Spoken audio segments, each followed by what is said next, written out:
Баянгар аймгаас улсын хуралд 3 гишүүн сонгогдсон суудаг. За энд бол Замтайвар барилга хот байгуулалтын сайд Баттулга, за гадаад харилцааны сайд Зандан Шатар, улсын их хурлын гишүүн Батжарлын Батбаяр юм а.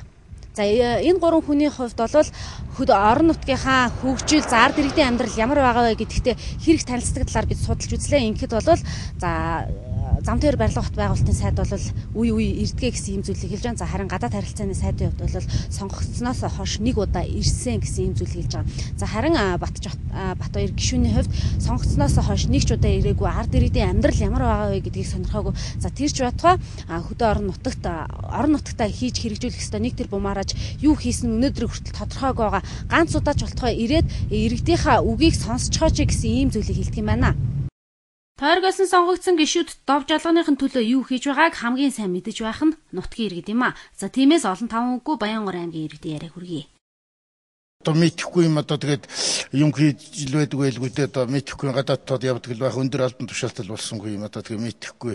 Тэгээд өөрөө тэгээд багасаа юу хийж яасан яаж яасан сайн мэдхгүй шүү дээ бид нар. 3 гишүүн нэр дэвшигдэж гарсан. Батбаяр гишүүнийг бол өстой сонгуульд нэр дэвшээд ирээд нэг нэр дэвшигдээ сонгогдоод ирсэн нь тэрнээс хойш ерөөсөн бараагач харуулаагүй. Хөдөөний малчтыг бол нэлийн камбалдар болсон. Сонгуульд худлаа нэр юм ярьж. Зандан Шатар гишүүн бол ирэх нь ирсэн, 1 удаа ирсэн. Хийж бүтээсэн юм бол байхгүй. Батбаяр гишүүн энэ төр бол нэг тийм мэдээл муутай байдаг юм уу? Би мэдээл мэддэг юм уу? Тэр нэг тодорхой тийм мэдээд яриад одоо юм хийлээ үзэж харагдсан юм байна, нэрлээ гэдэг юм бол сайн мэдэхгүй. Би тэр Бачаалын Батбаяр гайхаад байгаа байхгүй юу? Юусэн тэгээд одоо хүн дамсган бол энийг биелүүлэх хэрэгтэй шүү дээ. Айл ард түмний толгоо тэгээд тархиныг угаагаад. Их хурлд гарч ирэхдээ одоо аймагтаа юу хийнэ гэж амласан юм бэ? Бачаалын Батбаяр ууч ноос том үйлдвэр байгуулна, юу ч хэлээ. Энэ нь одоо манай ард түм мэдж байгаа шүү дээ. Хаана одоо тэр улсын хурлын гишүүн ажлыг хийж л байдаг байх. Тойрог том л юус ажиллахгүй байгаа. Батлага гишүүний хувьд бол тойрогтой их юм хийж байгаа. Одоо ард иргэдийн амьдрал ч гэсэн одоо соёл хөгжил боловсролч ч гэсэн нэлээд хөрөнгө оруулалт хийж байгаа.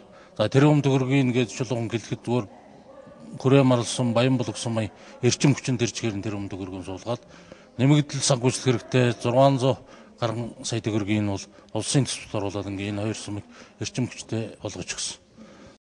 Харин Батбаяр гишүүн тойрогтой зөндөө олон удаа очисон. За тэрч байтугай ард иргэдтэйгээ байнга уулздаг гэдгийг хэллээ. Мөн өөрийн эрх мэдлэр тойрогтой зарцуулах хүчтэй нэг тэр бумаараж чамгүй их ажлыг амжуулсан гэж байна. Одоо 700 жижиг дунд үйлдвэрлэлийг дэмжих парк байгуулж байгаа. Жижиг дунд үйлдвэрлэлийн сан байгуулж байгаа. За өшөө чинь Баян хонгорын одоо драмын театрт бас засварынх нь юунд нь мөнгө өгсөн. Тэгэл нэг тэр бомбол тэгэл яваад өгсөн шүү. Тэгэд тэр аймагт нь л өөрсдөө л хийж байгаа. Би бол энд тийш нэг өгөөрэй гэсэн юм л өгсөн. Тэгэл болоо. Өнгөрсөн хугацаанд ард иргэдтэйгээ уулзсан уу? Зөндөө уулзсан.